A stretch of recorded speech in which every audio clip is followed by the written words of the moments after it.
Hello everyone, welcome to Trading with Homely. This is weekly US market summary. So let's look at the index first. So the first one is about the SP 500 index.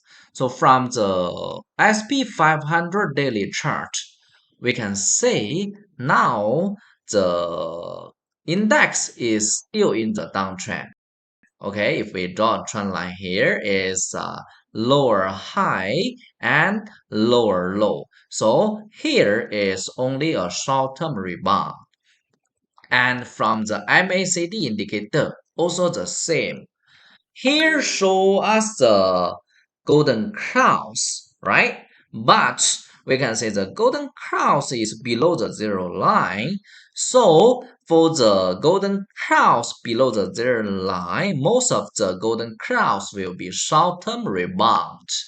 Okay, and what's more, we can see here KDJ also show us a golden cross. So here I want to let you know for the KDG is a short-term trading indicator, but for MACD is about the medium-term indicator. So we can say the MACD is a little bit slower than the KDG. So if you're trading for the short-term, do the short-term trading, better use KDG.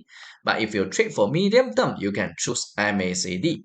But for both the two indicators, we need to make sure when we use the indicator, the price must be in the uptrend. For the downtrend, we can say most of the golden cross here will give us a false signal. Okay, so from the weekly chart, we can see after the price break down the downtrend line, the price, although this week rebound, we can say the price still cannot break the downtrend line. Okay, so that means for the trend is still in the weak area. But from the KDG weekly chart, we can say the indicator is in the weak area and oversold area. So here may have a chance for the market to have a medium rebound. Okay, so this is SP 500 index. And next one is about the Dow Jones. For Dow Jones, also the same. We can see now is a very clear downtrend here. And MACD is still having golden cross, but for KDJ, golden cross already. So we can see now the Dow Jones is weaker than SP 500 and Nasdaq. From the weekly chart, also the same. So we can say now the KDG is below the 15 and also in the weak area or oversold area. So once the G line start to upper turning, so that means the market may have a short-term rebound like before lah. And next one is about Nasdaq. So for the Nasdaq, we can say is a stronger one lah. Why? First, we can say the MACD is near the zero line. So once both are fast line and slow line can upper cross the zero line, that means the market come to a strong area. And second one, we can say the KDG also show us a buy signal last 4 days. Okay, so from the both daily chart and weekly chart, we can see now what's more, from the weekly chart, we can see the G line is still above 50. So that means the Nasdaq now is stronger than ISP 500 and Dow Jones. What's more, we can see here.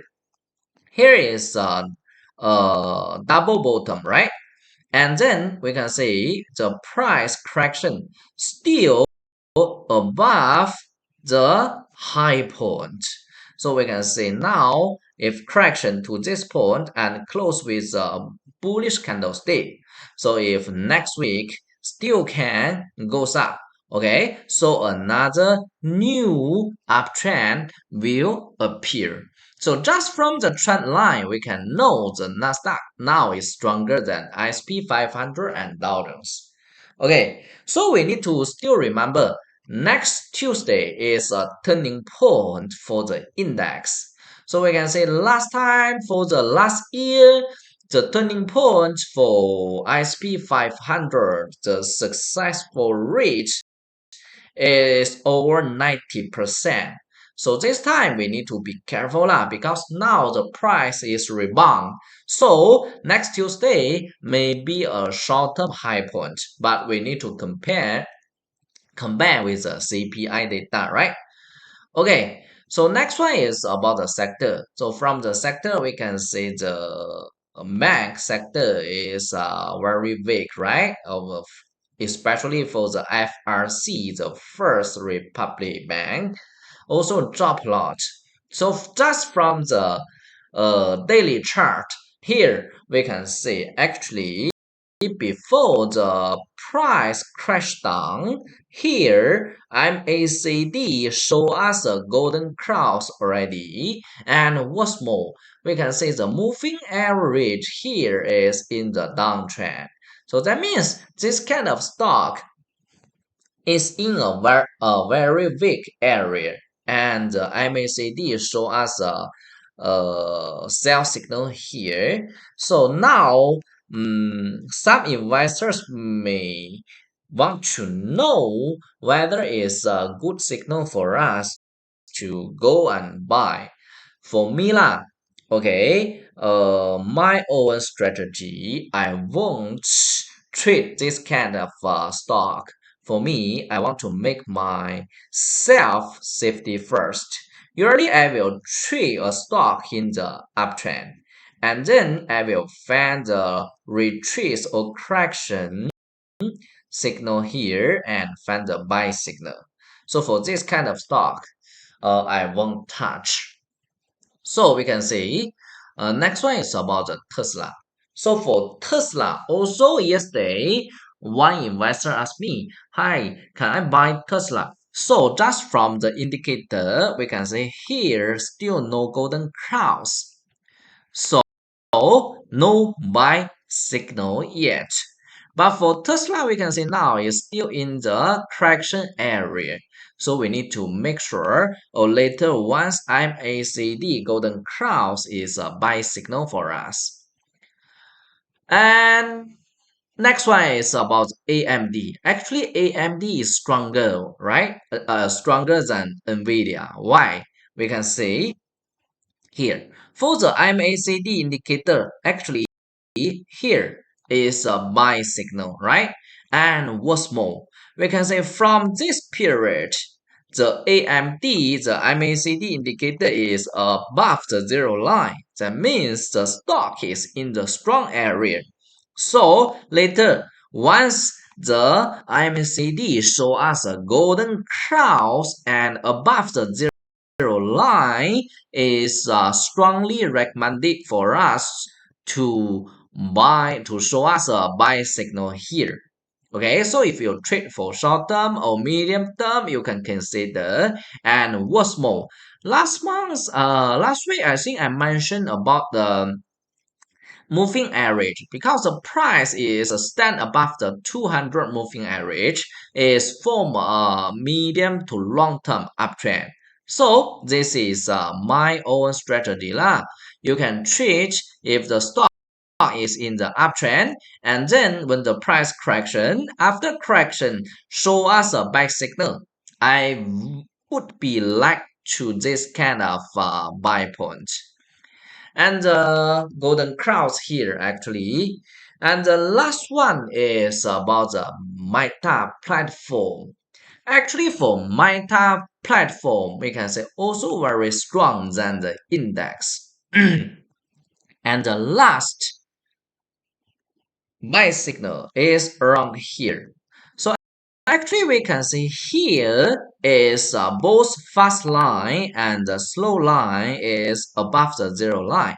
That means in this area, the price is in the strong area already, and later if show us a golden cross, both are a very good buy signal for us. But here we need to be careful. Why? So we can say here the price hit a new high, but for MACD, here no new high. So this we call as top divergence. So after top divergence, once MACD show us the golden cross, may be a deep correction for us. As long as the price is still above the 200 moving average, we no need to worry about this, but we need to reduce our position line. Okay, so if you want to know more about the technical analysis and the US market, you can subscribe my channel and see you next week.